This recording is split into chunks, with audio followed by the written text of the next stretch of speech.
Assalamu alaikum everyone. Welcome to Flaflix with another video.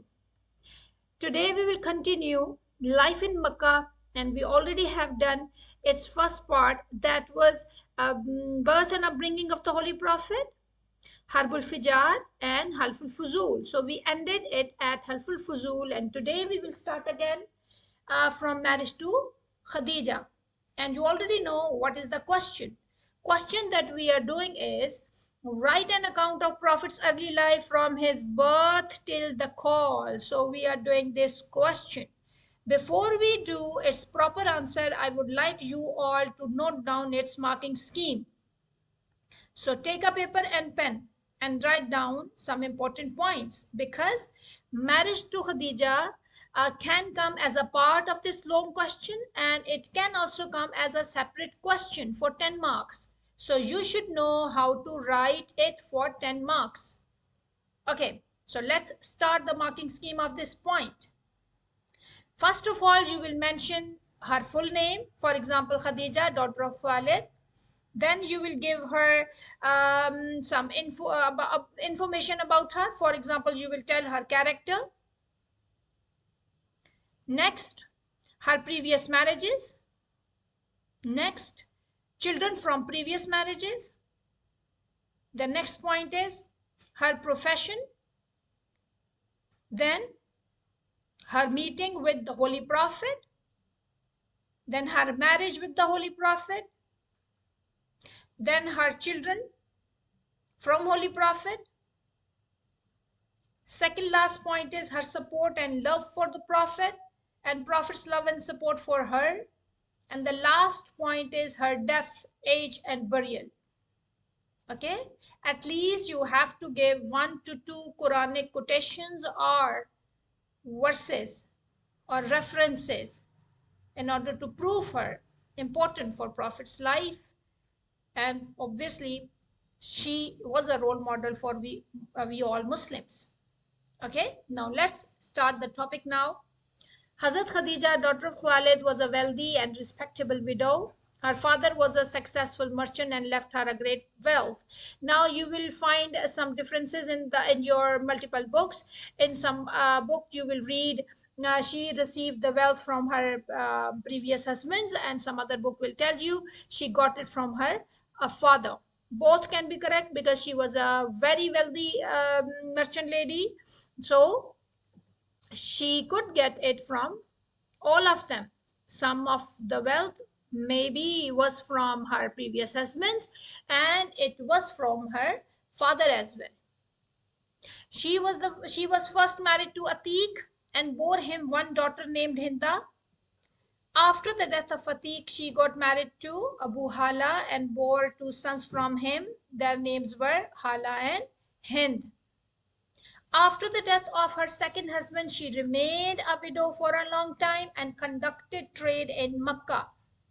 A lot of people approached her for marriage, but she declined all the offers, and she did not marry any other man until she met with the Holy Prophet sallallahu alaihi wasallam. She was a pious lady, she was a chaste lady, and she was known as Tahira, the pure one. So Tahira was his title that was gained because of her good character.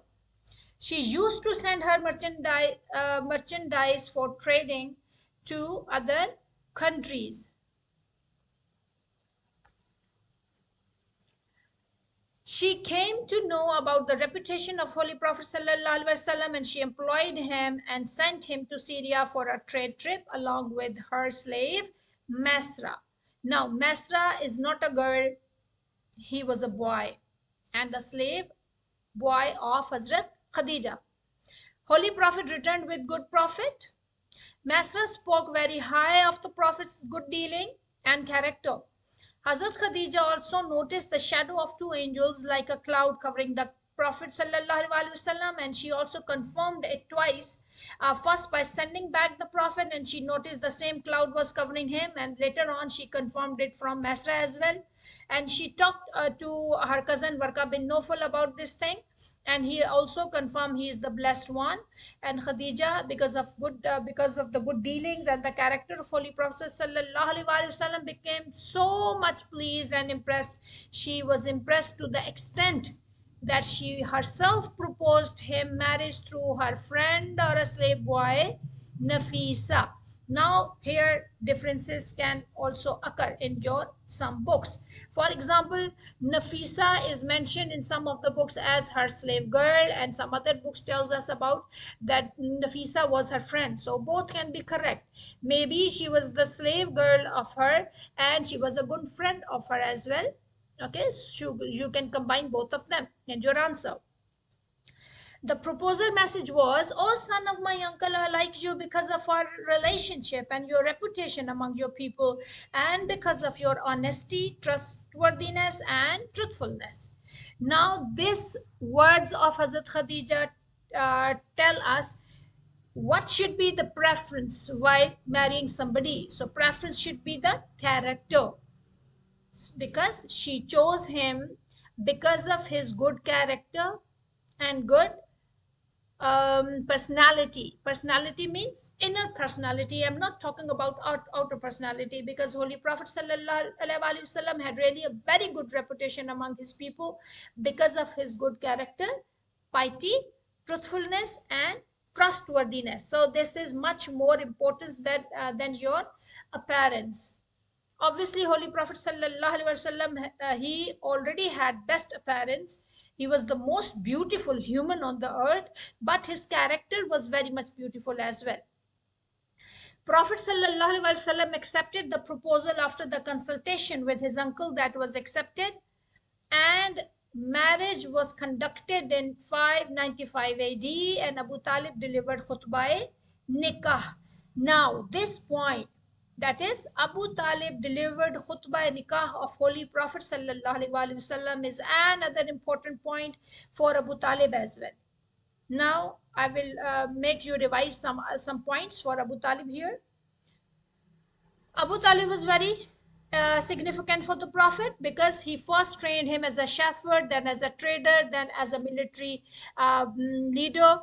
When he observed the battle of Fajar, he observed all the rules and he could see how to fight a battle. Then he noticed a lot of bloodshed that developed in him, hatred for bloodshed, and he participated in a peace treaty, helpful Fuzul, and it developed in him peace-loving nature. And then Hazrat Abu Talib delivered khutbah nikah for the Prophet, and he became very much significant in the life of the Holy Prophet. Dowry was decided by either 12 wokia or 20 female camels. In reception, one or two camels were cut down. Holy Prophet ﷺ was 25 and Khadija was 40 years old. In spite of this huge gap, they had very successful and happy married life. And they had 6 children, 2 sons and 4 daughters. Abdullah and Qasim were sons, but they both died in infancy while they were infants, while they were small kids. And what about daughters? All the 4 daughters, Zainab, Kulsum, Ruqayya, and Fatima, they all died during the life of Holy Prophet sallallahu alaihi wasallam, except Fatima, the youngest daughter of Holy Prophet sallallahu alaihi wasallam, who survived him 6 months even after the demise of the Prophet, the death of the Holy Prophet sallallahu alaihi wasallam. Hazrat Khadija placed all her wealth at the Prophet's disposal. She donated her wealth in the way of Allah, which is mentioned in Surah Duha as well. And He, the Lord, Allah Almighty, found you in need and made you independent. It means Surah Duha here is telling Holy Prophet sallallahu alaihi wasallam and says when Holy Prophet sallallahu alaihi wasallam had to focus on his prophethood mission in his later years, and he was supposed to take care of his financial matters of his home as well. So Allah favored him so much by giving him a rich lady of the town in marriage. So he was free of all financial worries. After the first revelation, when he came back home shaken from the experience, she comforted him, saying that Allah would not disgrace him, and as he helped the widow and looked after the orphans and the needy. Again, she comforted the Holy Prophet ﷺ not only with her soothing words, but she also took him to her cousin Warqa bin Nawfal, who was a scholarly person, and he was the scholar of Torah and Injil. When she took him to Warqa bin Nawfal confirmed the appearance of angel Jibrail after he heard the complete story of the cave of Hira. Later on, he informed the Prophet about his upcoming hardships, and he made sure, and he said, if I lived, I will support you. Okay.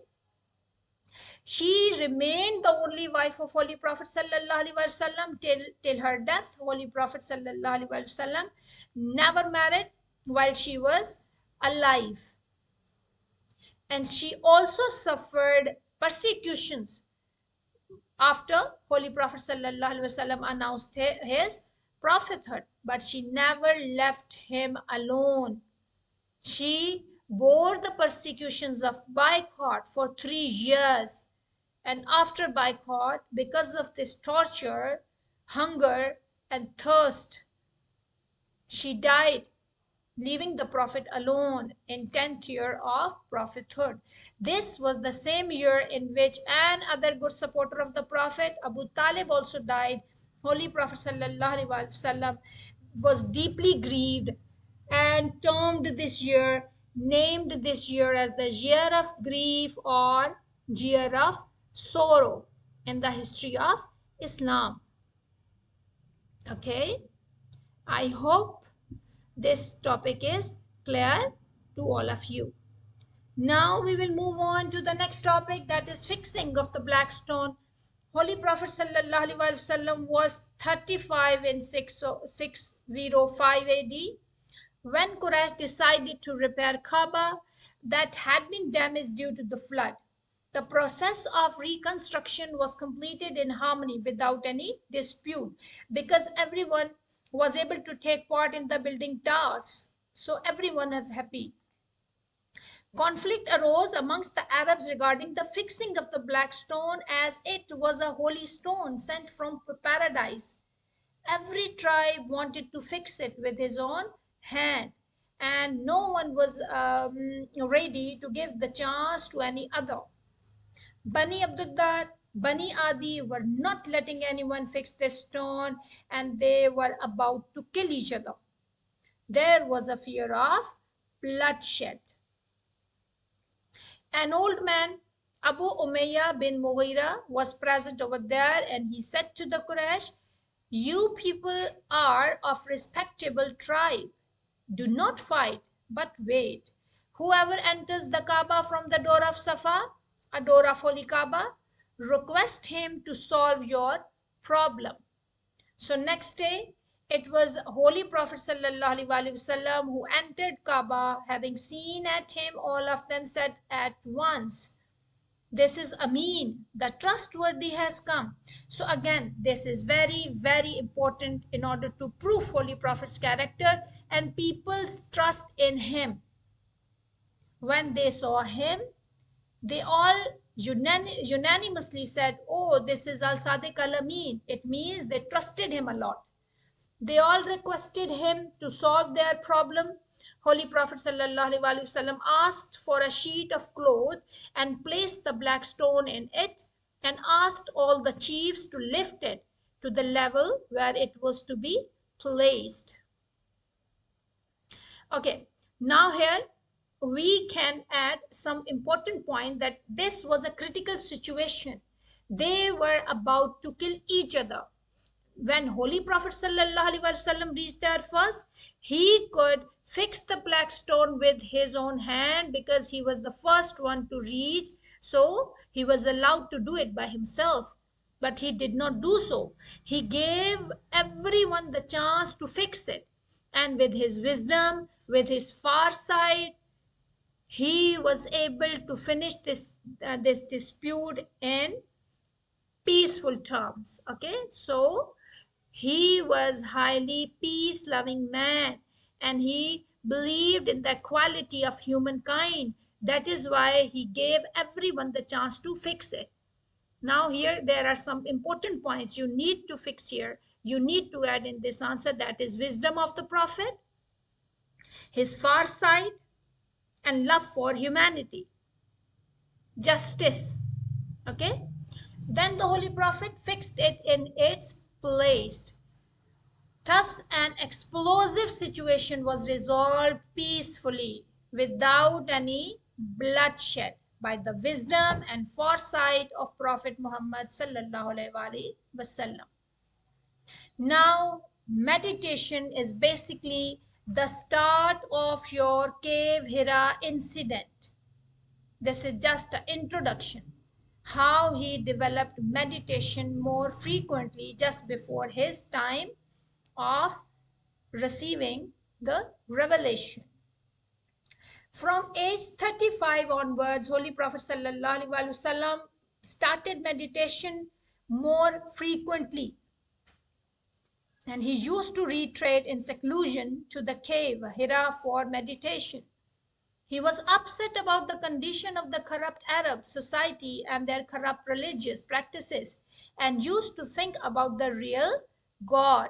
He was not satisfied with the people's belief who used to believe in idol, who used to believe in celestial bodies, who would worship other elements of nature, snakes, cows, and so many other gods were made. So he was not satisfied with their beliefs. He had a belief inside that there should be only one God who should be worshipped. Towards the end of Ramadan, at the age of 40, he received his first revelation through angel Jibril. Now, this is the last point. We will start our next main question, that is the first revelation.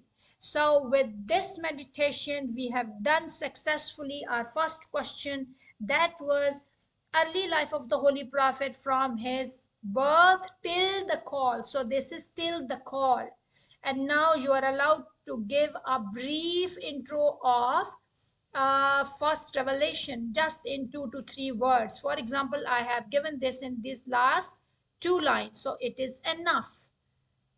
I am hopeful that you are clear in this question, and inshallah in our next video we will discuss our second most important question, that is announcement of the prophethood and the deliverance of the last divine book, the Holy Quran.